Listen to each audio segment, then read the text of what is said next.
Mesdames, Messieurs, chers amis, dégustateurs, j'ai le grand plaisir de vous accueillir au château du Clos de Vougeot, construit par les moines de Cîteaux au XIIe siècle, à l'occasion de cette séance de printemps de tadevinage.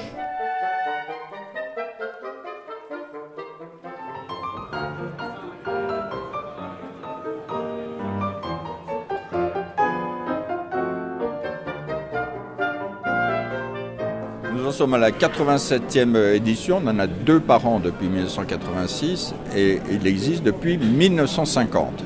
Donc depuis toujours, je dirais, notre confrérie a essayé d'apporter son savoir-faire aux consommateurs pour qu'ils se retrouvent un petit peu dans le maquis des appellations.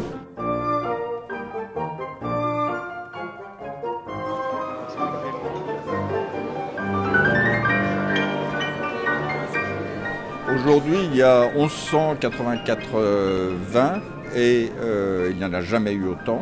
Les vignerons sont de plus en plus intéressés visiblement. Il y a moins d'un tiers des vins en principe qui est retenu. Donc ça ne veut pas dire que les autres sont mauvais, mais ça veut dire que tout le monde ne peut pas non plus être tadeviné.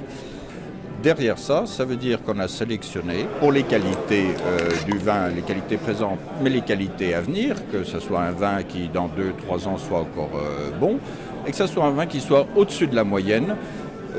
La question c'est, est-ce que c'est un vin que je serais fier d'offrir à l'un de mes amis? La réponse est oui, le vin porte l'étiquette et il est présenté aux consommateurs.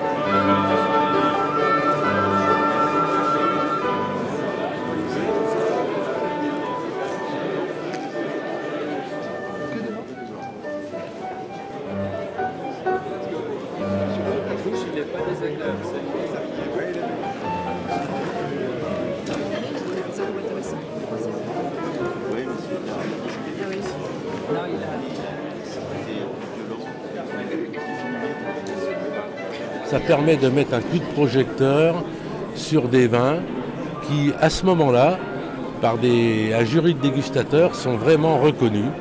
Donc vous verrez, je pense que le résultat, on aura entre 25 et 30% de vins qui seront sélectionnés. Et pour le consommateur derrière, lorsqu'il a ce repère avec l'étiquette de test-vinage, c'est un repère, c'est un signe de confiance, c'est aussi un signe de qualité. Vous avez pu voir l'ensemble des dégustateurs qui sont pour la plupart des professionnels, voire des professionnels avertis. Donc ça rassure l'acheteur au moment de l'acte d'achat.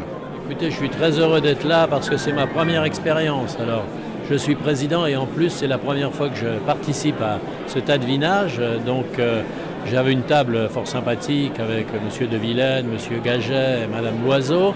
Et nous avons, je dois dire, été un peu sévères. D'abord, on sait que les vins de 2008 ne sont pas faciles à goûter. C'était une année assez difficile. Nous avons quand même tadeviné quelques vins, mais nous n'avons pas trouvé vraiment de coup de cœur. Donc c'est à la fois, si vous voulez, un gage, je dirais, de dynamisme, parce qu'il y a 1200 vins à présenter aujourd'hui. Ça représente le travail d'une profession, ça représente l'investissement en temps, l'investissement financier bien évidemment, mais surtout beaucoup en temps quand on connaît le travail de la vigne, beaucoup de patience, beaucoup d'abnégation. Et tout ce travail, toute cette abnégation suscite toujours un intérêt profond et je pense sincère. On le voit quand on discute avec les gens qui sont sur nos tables de dégustation. On essaye de faire de cet événement quelque chose de convivial et puis surtout un partage.